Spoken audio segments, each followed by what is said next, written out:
Hi there, today we're talking about children's books, which is something I have never talked about on this channel before. I don't even know how, but why am I talking about it now?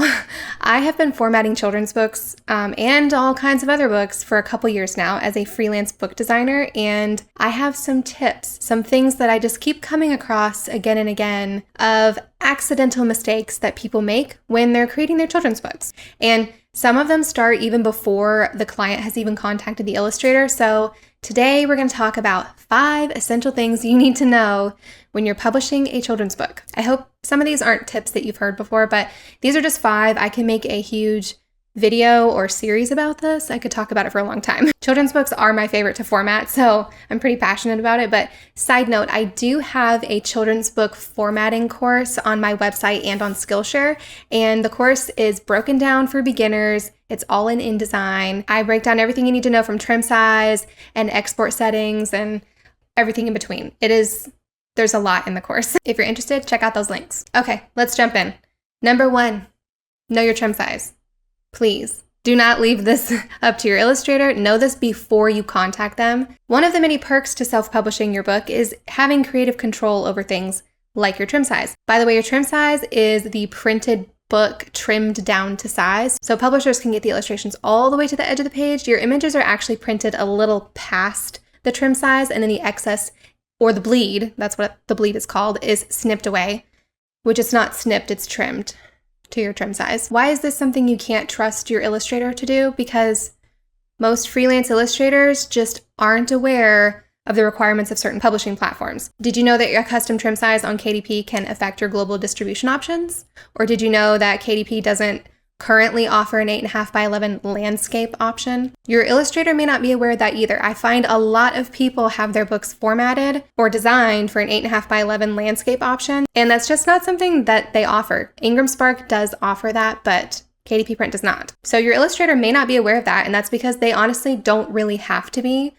It's nice for them to know those things. From their perspective, they're probably thinking that you know what you want. Or they're like, oh, it doesn't matter. I'll pick whatever I want. I'm not saying this is true of all illustrators, by the way. I work a lot on Fiverr, and I know a lot of my clients also source their illustrations from Fiverr.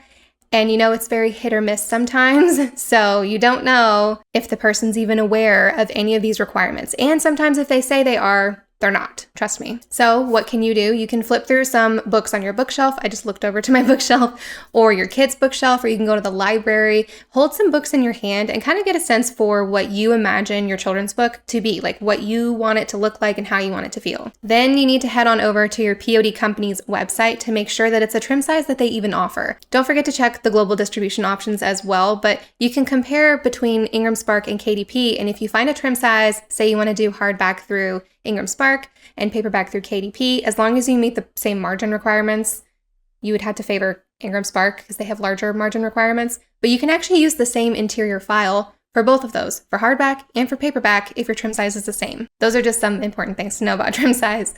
Number 2 is ensure your illustrations are properly sized. This is going off of the first point.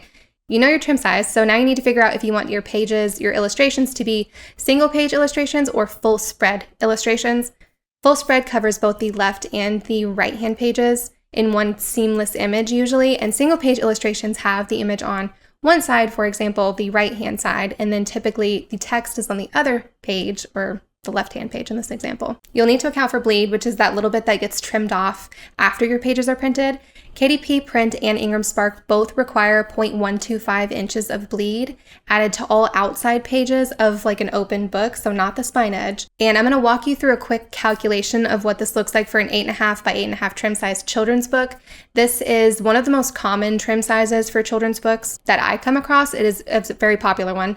And I may go fast in this little demonstration, so pause if you need to, or kind of slow it down if you need to, but I don't want it to take up too much time. Each page is 8.5 by 8.5. So the spread, which is both pages, is going to be 17 by 8.5. That's 17 inches wide by 8.5 inches tall. We're going to be adding bleed to all outside edges, which is what KDP Print and Ingram Spark want. So we need bleed on all of these edges, and adding 0.125 inches to all outside edges means our width becomes 17 plus 0.125 plus 0.125, which is 17.25.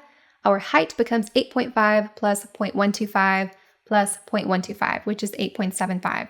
Our final illustration size for spreads in inches is 17.25 by 8.75. For an 8.5 by 8.5 single page illustration, each illustration needs to be the width, which is 8.5 plus 0.125, which is 8.625, and the height needs to be 8.5 plus 0.125 plus 0.125, which is 8.75. So your total is 8.625 by 8.75. So even if you tell your illustrator, I want my illustrations to be 8.5 by 8.5, the resolution, that's your trim size, but your resolution needs to be a little bit larger to account for that bleed. So that's something important for your illustrator to know. Number 3, very similar to our last one, tell your illustrator that your PPI needs to be 300. PPI is pixels per inch. The more you have, the sharper your image is going to be. And a lot of images on digital displays like phones or computers or things like that use 72 PPI, which is not nearly enough when you're trying to print a book, like print a page on anything. It's gonna look pixelated, it's gonna look crappy, and honestly, POD companies, they're just gonna kick it back for an error. They're just gonna say it has quality issues, and you're gonna have to fix that before you're allowed to publish. If your illustrator is using something like Procreate, it commonly defaults to 72 PPI. So even if they have 8.5 by 8.5 set, if it's at 72 PPI, there's not gonna be enough data on each little square inch for it to be a clear image once it's printed. So make sure you tell them 300 PPI, at least 300 PPI. Number 4, this one is something I have never seen before anywhere else, but research typical layouts. So did you know that the first page of a PDF file is actually on the right-hand side once it's printed? That's not something that a lot of people have had to think about before. So if you open a PDF file on your computer, it looks like it's just page 1, or a lot of times if you do 2-page view, it looks like the first page is going to be on the left. So unless you're familiar with the publishing world, that might not make sense to you. But when you open a book in your hand, when you flip open the cover, the first page is always going to be on the right. And typically it is a title page or some kind of maybe publisher information or something like that. For children's books, most likely, it's going to be a title page. So all right-hand pages, all pages that fall on the right-hand side, they are odd pages. And all pages that fall on the left-hand side, they're always even numbered pages. So page 1, it's odd, it's on the right-hand side. Make note of where you want your title page to be. If you want a dedication, where you want your first illustration or your first spread to fall, if you want an about the author page at the end. So you can look through some examples of published books just to get a sense of their layout. That's one of my favorite things to recommend when people are like, oh, I don't know. I'm like, it's quick to look on your bookshelf, or you can use the look inside feature on Amazon. You can't see the whole book, but you can kind of see the first few pages to get a sense of it. This can help a lot when you're communicating with your illustrator to tell them what pictures you need, kind of where. And last step, number 5, I feel like all of these kind of bled into each other. Make a storyboard. This can be a simple storyboard diagram, or you can mock up your entire book and kind of print it out like a DIY version if you want to. You can make it as simple or as detailed as you want, but the important thing is that you should know generally what you want on every single page. You should definitely know what text you want on every single page.